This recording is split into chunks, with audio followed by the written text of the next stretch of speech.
أهلا وسهلا بحضراتكم من جديد. حلقة النهاردة بنتكلم فيها عن السامبلينج. الحلقة السابقة على طول كنا بنتكلم عن الكويستشنير كأحد أدوات methods of collecting primary data based on your research design. الحلقة دي هنتكلم فيها وحلقات تالية عن السامبلينج. الحلقة دي مخصصة الأول لتعريف يعني إيه سامبلينج، والسامبلينج الحقيقة ليها عدة خطوات وبتشرح في الكتب، غالبا بيخصص ليها تشابتر أو اتنين. ممكن يكون بتتكلم على طرق مختلفة من الكوانتيتيف والكواليتيف سامبلينج. احنا هنركز في الحلقة دي على الأجزاء الكوانتيتيف، على اعتبار إنه سهل بعد كده نعمل إضافة للكواليتيف. طيب يعني ايه سامبلينج؟ اولا عايزين نتفق انه مفهوم السامبلينج هو تقريبا في ترتيبنا للشرح دلوقتي للحلقات الخاصة بالساينتفك ريسيرش تقريبا اخر جزء في اجزاء الريسيرش ديزاين. وبالتالي احنا عندنا problem definition، literature review، وريسيرش ديزاين. الحلقات الخاصة بالجزء اللي اسمه سامبلينج تقريبا آخر جزء بتعمله كريسيرشر فيما يخص السامبلينج وما يخص الريسيرش ديزاين، وبالتبعية هتروح تجمع ديتا اللي هي برايمري. هل يا ترى السامبلينج هو السامبل؟ لا، في فرق. تعالوا نبتدي بمثال بسيط مشهور بستخدمه كتير، اللي هو ان احنا عندنا شركة، مكان. هقول اكتر من مثال هنا عشان الفكرة تتضح. انما هفترض دلوقتي مؤقتا ان عندي ريسيرشر مشغول بانه يعمل ريسيرش في شركته. هو في شركة فيها 10,000 موظف. طبعا شركة فيها 10,000 موظف، مستشفى فيها 10,000 مريض، المثال ينطبق. خلينا مؤقتا مع المثال في شكله البسيط. شركة فيها 10,000 موظف. الريسيرشر ده اوير بمشاكل الشركة، فاختار مثلا انه يشتغل على البرفورمانس او البرودكتيفيتي كديبندنت فاريبل فينومينا بيشتغل عليها. انما اختار يركز ويخصص الريسيرش بتاعه لكل انجينير معاه MBA. كل مهندس حصل على درجة ماجستير في إدارة الأعمال، ماستر ان بزنس ادمنستريشن، عد الانجينيرز الام بي اي اللي هو معاه ديجري ام بي اي، الاثنين مش انجينير بس، مش ام بي اي بس، لقاهم حوالي 1000، او في المثال بتاعنا ده 1000. فبالتالي احنا عندنا تعداد الشركة 10,000، تعداد الانجينير اللي معاه ام بي اي 1000. بيبقى السؤال الاولاني: مين في العددين دول يمكن ان نطلق عليه population؟ مين اللي اسمه population في الريسيرش ده؟ هل يا ترى ال10,000 ولا ال1000؟ دايما بيحصل عندنا خلط ويعني استبدال للمكانين دول او الاسماء دي. مين يا ترى؟ فكروا كده تاني. احنا عندنا شركة فيها 10,000 موظف، وال10,000 موظف دول الريسيرشر قرر انه يعمل ريسيرش عن المهندس اللي معاه الام بي اي. هو حدد وعرف مشكلته على انه المهندس اللي معاه ام بي اي. عدهم من ال10,000 لقى عددهم 1000. يبقى مين البوبيليشن؟ البوبيليشن هنا هم ال1000. لماذا؟ لأنه هو قال أنا هخصص المشكلة بتاعتي لكل مهندس معاه MBA. يعني إيه هخصص؟ يعني إيه حدد؟ يعني هو ده اللي اسمه problem definition. طيب أمال ال10,000 اسمهم إيه؟ ال10,000 دول اسم جديد ممكن يكون ممرش علينا قبل كده كتير، اسمه يونيفرس، اللي باللون الأسود ده. ال10,000 اللي هي الدايرة الكبيرة، الدايرة العامة، اللي هي أحيانا تقع في نطاق الستيك هولدرز. ممكن تبقى بالنسبة لك في وقت من الأوقات هم تعداد أو عدد الستيك هولدرز اللي في المشكلة بتاعتك. إنما لما تحدد لنا في منطقة البروبلم ديفينيشن، فين؟ في تشابتر 1. يس، في تشابتر 1، في الانترودكشن بتاعت البيبر بتاعتك. فسواء كانت ثيسز أو ديسرتيشن ففي تشابتر 1، سواء كانت بيبر بتعمل لها ساينتفك بابليكيشن فهتبقى في الانترودكشن الجزء الأولاني. وبعد كده قريت ليتريتشر، تعالى بقى حدد لنا في منطقة الريسيرش ديزاين يا ترى مين بالظبط اللي ناوي تشتغل عليه. لو اتفقنا وحددت انه الانجينير اللي معاه MBA، وانت كنت مكلمنا عن الشركة وتعدادها وعدد الموظفين وانواعهم اللي فيها، واستقريت على انك هتشتغل على الانجينير اللي معاه MBA، تعدهم طلعوا 1000 عددهم الفعلي. اذا هي دي اللي اسمها population، العدد ده اللي اسمه population. فالبوبيليشن دايما تعرفها هي الماتشنج to your problem definition, to your research statement, to your problem, to your major and minor questions، كل المكونات الخاصة اللي قلتها كمكونات في منطقة البروبلم definition. طيب البوبيليشن دي تتكون من ايه؟ من الانجينير اللي معاه ام بي اي، اللي هي الدوتس اللي بدأت تظهر عندنا دي. الدوتس دي كل دوت من دول هو انجينير معاه ام بي اي. اسمه ايه في الحالة اللي اسمها سامبلينج؟ لسه ما جيناش عند السامبل خالص. سامبلينج. سامبلينج يبقى عندنا تعريف لليونيفرس ده التوتال نمبر اوف ستيك هولدرز. ممكن يكونوا متواصلين، متعاطين، متعاملين، مؤثرين، يؤثرون، يعني بيبقى عليه انفلونس على الشركة، ليه انفلونس على البروبلم، يتأثر، يؤثر بيها، كل الأسماء اللي تتخيلوها. دايرة العلاقات، دايرة الصلة، بنسميهم أصحاب العلاقة أو أصحاب المصلحة أو أصحاب التأثير والتأثر بالمشكلة. دول اللي اسمهم يونيفرس. انما اللي اسمهم population هو كل مهندس معاه ام بي اي، لان انت قلت لنا من اليونيفرس دي كلها، من الستيك هولدرز اللي حواليا دول كلهم، انا هشتغل فقط واخصص الريسيرش بتاعي لكل مهندس معاه ام بي اي. كل مهندس معاه ام بي اي اسمه دلوقتي في السامبلنج element، عنصر. وبالتالي بقى مجموع العناصر، يعني the total number of elements، هو البوبيليشن. والبوبيليشن بالعكس برضه نفس المعنى، تتكون من the total number of elements، مجموع عدد العناصر. وبالتالي هنا بقى عندنا 3 أسماء، 3 تعريفات. universe ده total number of the stakeholders. population total number of your elements، total number of your elements matching to your problem definition، المتسقين، المتفقين، الموافقين أو المتوافقين تعريفا مع المشكلة أو الموضوع البحثي اللي أنت اخترته. فبقى السؤال الأولاني مين البوبيليشن؟ فعرفنا يونيفرس، بوبيليشن، وإيليمنت. السؤال التاني نجمع داتا من مين؟ لما أجي أجمع برايمري داتا، السؤال بيقول لما أجي أجمع برايمري داتا أجمع من ال10,000 ولا من ال1000؟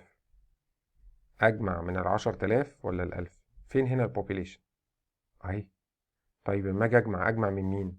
من البوبيليشن ولا اليونيفرس؟ لا، من البوبيليشن طبعا. وده سؤال المفروض يبقى سهل بعد ما اتفقنا يعني ايه يونيفرس. فمش معقول اروح اجمع باليونيفرس لان بقت فيهم ناس out of my scope، فلما يجاوبوا واخد منهم داتا دي بقت irrelevant data، لا تنطبق على الناس اللي عندي. فبالتالي انا محتاج اجمع داتا من الالف.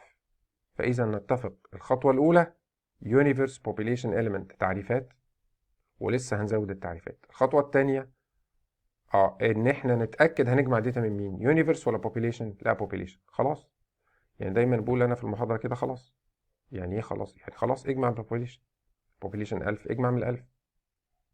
يعني ايه اجمع من الألف؟ اجمع من الألف. مش انت الريسيرش بتاعك عن الانجينير اللي معاه ام بي اي؟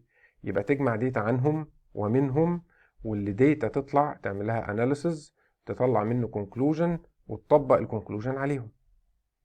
ايوه يعني هجمع من الألف كلهم؟ ايوه، ايه المشكله يعني؟ لا في مشكله. ايه المشكله؟ لو في مشكله تعالى نبتدي ننتبه، بس تعالى نتفق الاول كمفاهيم understanding definitions. انا بعمل ريسيرش عن الالف، يبقى اجمع داتا من الالف. فكره بقى انه مش لازم او مش عايز او مش هقدر، دي اللي نبتدي نشوفها. انما الديفولت، الديفاكتو، الاساس المتفق عليه الاول، نحاول نجتهد واكتر من كده شويه كمان، ونثبت وندسكس ونناقش في منطقه الريسيرش ديزاين تحت العنوان الاخير جوه الريسيرش ديزاين سامبلينج. هنجمع من مين؟ فنقول هنجمع من البوبيليشن. لو عندك مشكله قولها لنا، او لو مفيش داعي تجمع من البوبيليشن. الاتنين دول سؤالين نسألهم لنفسنا بعد اما نشوف هنجمع من البوبيليشن ولا لا. لو قدرت تجمع من الألف ده الأساس. ما قدرتش، ما قدرتش، دي بقى فيها سؤالين. السؤال الأولاني بيقولوا دايما مش محتاج أجمع من الألف أصلا، ده سؤال. السؤال التاني مش هقدر أجمع من الألف. طيب ممكن تشرح لنا في منطقة الريسيرش ديزاين في آخر جزء اسمه سامبلينج ليه مش هتقدر تجمع من الألف؟ أيوه، أصل الألف دول انا كنت قلت لك في الاجزاء السابقه من الريسيرش ديزاين انا محتاج اجمع من اكتر من حد اكتر من مره. فاكرين؟ مالتيبل كروس سكشنال او لونجيتودينال، او مثلا اخترت في السورسز انك تجمع من ستاتيك بانل او دايناميك بانل، فبتبدل الناس وبتقابلهم اكتر من مره، او بتثبت الناس وبتقابلهم اكتر من مره. فمثلا هقضي مع كل واحد من دول ساعه في الاسبوع، 4 اسابيع 4 ساعات، وهم 1000 واحد 4000 ساعه. لا كتير. يعني ايه كتير؟ كتير بالنسبه لي انا كريسيرشر. يعني مثلا اقدر استثمر والمانجمنت مخصصه لي 1000 ساعه، فمش هينفع. طب نقول لك طب ما تغير الديزاين. يعني ليه؟ مين قال ان الديزاين يعني ايهما اولى؟ نعدل الديزاين شويه عشان نجمع من التوتال بوبيليشن، ولا اقلل البوبيليشن واعمل ديزاين قوي؟ لا، الحقيقه ممكن تبقى الاولويه بشكل عام انك تبسط شويه الديزاين ونجمع البوبيليشن كلها. لماذا؟ لانه السؤال الاساسي والمعنى الاساسي متفقين عليه، ايهما يعبر افضل؟ الكل الالف تعبر عن الالف احسن، ولا جزء من الالف تعبر عن الالف؟ لا، الالف تعبر عن الالف. اي جزء من الالف مهما كان عدده 70 100 500 700 900 ما زال الالف افضل، لان الالف هي التوتال. وبالتالي السؤال الاولاني مش قادر تجمع من الالف، تعال نعدل الديزاين شويه. محدش قال ان نجمع ستاتيك بانل او دايناميك بانل 4 مرات، ممكن تبقى 3. يعني انت ممكن تكون معقد او مصعب شويه الريسيرش ديزاين. البديل الثاني ان نصغر البروبلم. برضو مش لازم يبقى الانجينير معاه MBA، ممكن نزود حاجه كمان، مثلا من سكان العاصمه مثلا، او من سكان الاقاليم. عظيم. لو كده ممكن العدد ينزل ل 500. كويس، ال 500 بقت افوردبل بالنسبه لك يا ريسيرشر؟ ايوه، يبقى اجمع من ال 500 ريسيرش، يبقى الديزاين بتاعه قوي وجمعت من التوتال بوبيليشن، وجاي الكواليتي ان انا جمعت من الكل ال 500، وبالتالي الكواليتي اوف ذا اوتكم حقيقيه قويه جدا، اقرب ما يكون للحقيقه. كويس. البديل الثاني انك لو مش قادر تجمع من الالف قول لنا الاسباب. ايه الاسباب؟ مثلا قلت سبب الوقت. اسباب المقترنه بالوقت، التكلفه. ممكن تقول ممكن اجمع ب 4000 بان انا هضغط الوقت اللي كنت هقضيه في الالف بان انا حد يساعدني ريسيرشرز او استخدم سوفت ويرز او كده. طب ده هيكلف فلوس، ما عندناش بادجت. احيانا يكون غير الوقت والفلوس ممكن تكون ليجل ايشوز، مسائل قانونيه او مسائل ايثيكال، مسموح او مش مسموح، اخلاقي او غير اخلاقي، حسب الانفايرمنت اللي انت بتعمل فيها الريسيرش بتاعك.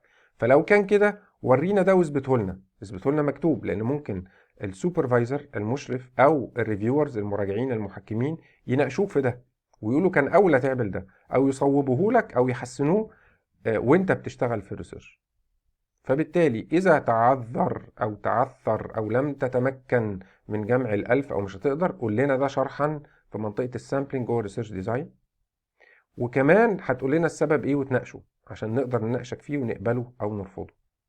طيب لو مش هتقدر بقى تجمع من الألف للبحرنا، هتجمع من جزء يعبر عن الألف.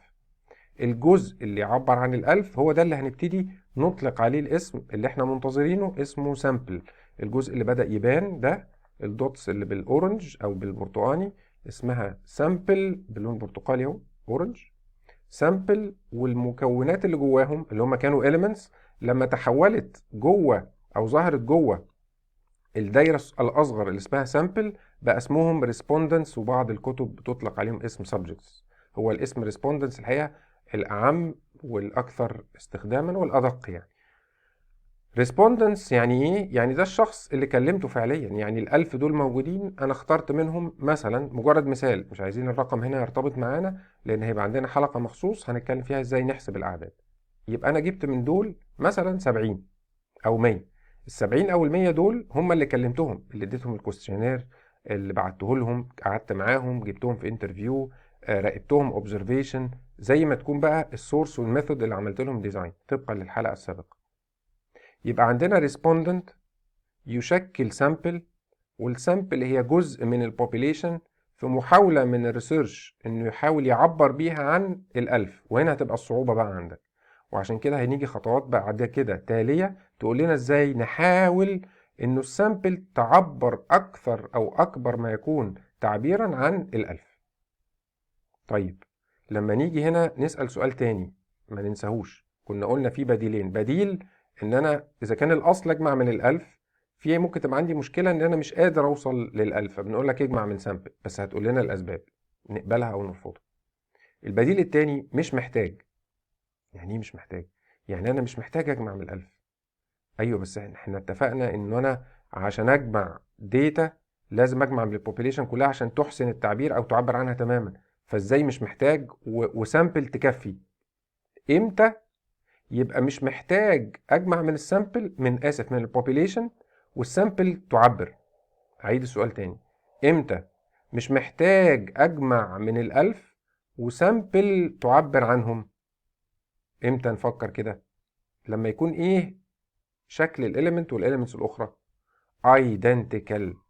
لما تبقى الاليمنتس identical او mostly يعني بنسميها homogeneous يعني متجانسة متطابقة، يبقى ساعتها انا مش قلقان اي مجموعة سامبل تعبر عنهم. المثال المشهور بتاع ده او لده، بس بره الاول الفيزيكال، اسف بره البيزنس، خلينا نتكلم في ميديسن مثلا، ساينس او فارماسي، انه دم البني ادم عندنا بشكل عام من غير ما نخش في تفاصيل الساينس بنقول انه متطابق، الخليه اللي في الدم دي متطابقه بشكل عام، يعني في تفاصيل اكتر من كده يعني علميه، انما بشكل عام متطابقه. طيب بشكل عام متطابقه يعني إيه؟ يعني لو خدنا اي دروب او اي نقطه او اي جزء من الصباع او من جسم البني ادم يعبر تعبيرا كاملا، والدليل على كده النقص في مكونات الدم اللي بنلاقيها في العينة اللي جاية من الصباع او من جسم البني ادم، عينة سنتي او 2 سنتي او وات ايفر اخدنا قد ايه، النقص اللي فيها بنقول هو ده النقص اللي موجود بالظبط في بقية جسم البني ادم. ولذلك بنعمل حاجة اسمها generalizability. يعني ايه generalizability؟ يعني بنقول لك خد العلاج طبقه على جسمك فتناول العلاج. يعني ايه تتناول العلاج من الفم؟ يعني ايه تناول العلاج حقنة او جرعة او دواء معين كبسولة؟ يعني عمم على بقية جسمك واحنا مطمنين ان هناك تطابق تام ما بين الريزلتس او النتائج من النقص اللي شفناها في السامبل العينة، وبالتالي احنا بنعالج بقيه الخلايا كلها، بقيه اللي هي مين الخلايا البوبيليشن كلها، لان احنا متاكدين من هذا التطابق. الحقيقه في الفيزيكال ساينسز، في العلوم الماديه الكوانتيفايبل اللي فيها تنجبل كومبوننتس زي البني ادم والفيزياء والكيمياء وغيره، اقرب ما يكون للحاله دي. انما الحاله الخاصه بالهيومانيتيز، العلوم الانسانيه، واللي منها البيزنس والمانجمنت، لا، عندنا مشكله انه غالبا دايما انه الاليمنتس اللي جوه دول فيهم حاله عكس الهوموجينيتي، بيسموها هيتيروجينيتي، عدم تطابق، عدم تجانس. فبقى كل واحد هنا انجينير مع ام بي اي عنده مزاجه الخاص، عنده الفيتشرز الخاصه بيه، وبالتالي عايز اجمع من كل واحد منهم عشان اضمن احسن وادق تعبير عنهم. طيب لو بصينا على السامبل دي كده، دي بقى بقتش مناسبه بقى في حاله البيزنس هيومانيتيز مانجمنت ساينس. نعمل ايه؟ بنقول والله طيب اذا كانت السامبل ليه لا تعبر لانها جت في ناحيه معينه، مثلا جت في جانب كده، تعال نزود سامبل كمان. فمثلا دي الخطوه الاولى اهي، احنا كنا بنعمل الديفينيشنز، فشوفوا معايا كده، راقبوا معايا الخطوط، الخط اللي بالاصفر ده ايه اللي حصل. اذا كان دي سامبل تعبر عن الانجينير اللي معاه ام بي اي، ولكن لقينا انها تعبر مثلا عن الفيميلز اكتر، فخلاص نقسم من الأصل بقى. خلي بالكوا دي خطوة أصيلة هنعملها في الأول، إن الألف دول نشوف يا ترى في كام ميل وفي ميل، كام ذكر وأنثى. قسمناها مثلا طلعت بالنص، ده مش تقسيم من اختيارنا أو من مزاجنا، الكرايتيريا أو التقسيم هو اللي اختيارك، إنما العدد ده الفعلي. فلو لقيتهم 500 500 يبقى هاخد من دول سامبل واخد من دول سامبل تاني. الاختيار في مواصفات التقسيم خاص بالريسيرشر، طبعا سبورتد بالبروبلم والليترشر. انما العدد لا، العدد ده الفعلي، انت هتشوف الالف دول فيهم كام ميل وكام فيميل، والعدد الفعلي هو اللي هناخد منه سامبل، وده هيبان اكتر في الحلقة بعد التالية اللي هنحسب فيها السامبل بالاعداد. وبالتالي احنا كده لما قسمناها تعدادا وخدنا سامبل تعبر، بقينا هنا عندنا سامبل تعبر عن الفيميل، سامبل تعبر عن الميل. طيب بس انا عندي محافظات، والمحافظات ظروفها مختلفة. طيب عظيم، نقسمها تاني. يعني اجي عند الفيميلز واقسم مين اللي في محافظات الوسط، مين المحافظات الفرعية والاقاليم، مين المحافظات هنا الوسط، مين المحافظات الاقاليم. فبقيت مثلا الدايرة دي، لو اعتبرنا هنا احنا في المنطقة الخاصة بالفيميلز، بقت الدايرة دي تعبر عن مين؟ تعبر عن كل انجينير معاه ام بي اي فيميل من محافظات الاقاليم اهو. طيب نقسم تاني، لانه كده اللي ظاهر انه كل ما هنقسم هناخد سامبل تعبر افضل، لان أنا دلوقتي بقيت عامل تعبير اقوى. كويس، افضل قسم كده. هل التقسيم له نهاية في عدده وخصائصه؟ هنا سؤال اللي عايزين نفكر فيه شوية. الحقيقة من حيث عدده، او من حيث عدده اسف، العدد ممكن يبقى لا نهائي ولا نهائي تقسيم. لا الحقيقة نهائي، له ليميت. ايه الليميت؟ انك كتر ما هتوصل لتقسيمات مختلفة عشان تراعي الكرايتيريا او الكاركترستكس اللي هي لا نهائية بقى. انت عندك كاركترستكس كنا بنقول ببساطة انجينير معاه ام بي اي، بعدين نتكلم عن الجندر، نتكلم على المكان، لسه نتكلم على سنوات الخبرة، ممكن تتكلم عن السكن، المسافة، الاتيتيود، الاكسبيرينس. الله، يبقى الفيتشرز والكرايتيريا والكاركترستكس لكل اليمنت هي دي اللي لا نهائية. ولانها لا نهائيه فما بينهم هيتروجينيتي عاليه، لان كل واحد كانه يونيك لوحده، مميز لوحده، مختلف لوحده. فالتقسيم بقى هو اللي له نهايه. ايه نهايه وحد الاقصى للتقسيم؟ ان انا اجمع من كل البوبيليشن. الحقيقه لو جمعت من كل البوبيليشن انت ضمنت انك جبت كل اليمنت بكل التنوع والفيتشرز والاختلافات اللي ما بينه وبين الاليمنتس التانية. طيب ما رجعنا قلنا ده صعب، نرجع تاني للتقسيم. فبالتالي الريسيرشر دايما في الحيرة او الكومبرومايز ده، عايز يعمل كومبرومايز ما بين انه يجمع من التوتال بوبيليشن لان ده الاصل، بس هو مش قادر لان ما عندوش وقت، مجهود او فلوس او غيره. الحاجة التانية انه يقسم. طب لما يقسم اقسم عند ايه واقف امتى؟ هيبقى اللي بيساعدك هنا، وعشان كده كنا بنقول دايما في دور لحاجه اسمها ريبليكابيليتي اند جنراليزابيليتي. الريبليكابيليتي والجنراليزابيليتي انك تلاقي في الليترشر ريسيرش ديزاين متكرر مستخدم بقوه، الناس بتستخدمه، بيعبر بتعبير دقيق. نلاحظ ده برضو احيانا في بعض الدراسات اللي هي الفيزيكال ساينس، بالذات في الادويه. لما تيجي شركه ادويه على بلد اخرى وعايزه تعمل يعني داتا كوليكشن تطمن لحاله الدواء ده، فتبقى جايه بالكرايتيريا والاستراكشر بتاع السامبلنج الخاصه بيها، بس بيبقى بظبط للاعداد طبقا لتعداد كل بلد وتقسيم الناس اللي فيها. وده تاني هنتناوله في الحلقه الخاصه بالاعداد. فكده الريسيرشر ممكن يبتدي يقسم اكتر من تقسيم. طيب بنقول له خلي بالك بقى، احنا هنا عشان نقسم يبقى كأننا بنراعي حاجتين كبار. ايه الحاجة الأولى؟ واحد definitions، قول لنا يعني ايه يونيفرس. عندك انت في الريسيرش بتاعك، احنا مش بنقول تعريفات عامة، عرفنا الريسيرش بتاعك اليونيفرس ايه، البوبيليشن ايه، الاليمنت مين السامبل عددا وتعريفا، احنا هنا اتكلمنا تعريف بس، مين الريسبوندنت، وهل يا ترى لما تقسم التقسيم ده ازاي. يعني مثلا هقف هنا كده اهو، التقسيم ده المثلث اللي بلون الاخضر ده اللي هو كله سيجمنت، اللي هي غالبا هتبقى جايه برضو ليها علاقه بالبروبلم ديفينيشن بتاعتك، اسمها سامبلنج يونت. سامبلنج يونت يعني ايه؟ يعني السيجمنت او التقسيم اللي عملته على البوبيليشن، كانها برضو عشان اسهل عليكم بلغه او بلفظ اخر سب بوبيليشن. يعني كان عندك دي التوتال بوبيليشن الالف، ودي بوبيليشن 1 بوبيليشن 2 بوبيليشن 3 بوبيليشن 4. بس طبعا ما بنقولش بوبيليشن عشان ما نتلخبطش، انا بس بفهمها لك هنا. امال هنقول ايه؟ هنقول سامبلنج يونت. سامبلنج يونت. والسامبلنج يونت غالبا بتقاسم بتقابل او تضاهي او تتصل بالسيجمنتيشن الخاصه مثلا بالبروبلم ديفينيشن بتاعتك، لو هو برودكت، لو هو تقسيم للمرضى، لو هو تقسيم لادوار، او لو تقسيم لانواع من العملاء والمرضى والموظفين او العاملين او الطلاب. يبقى التقسيم ده هو اللي على اساسه هتعمل السامبلنج الخاصه بيك وتنتج منها او تختار منها السامبلنج يونت. بنقول لك خلي بالك بقى انه ما ينفعش تترك اعداد الدايره المربع ده، او اسف الجزء من الدايره الخارجي ده جزء خطأ، والجزء الداخلي ده خطأ. يجب ان تتلافى الخطأين دول. كيف؟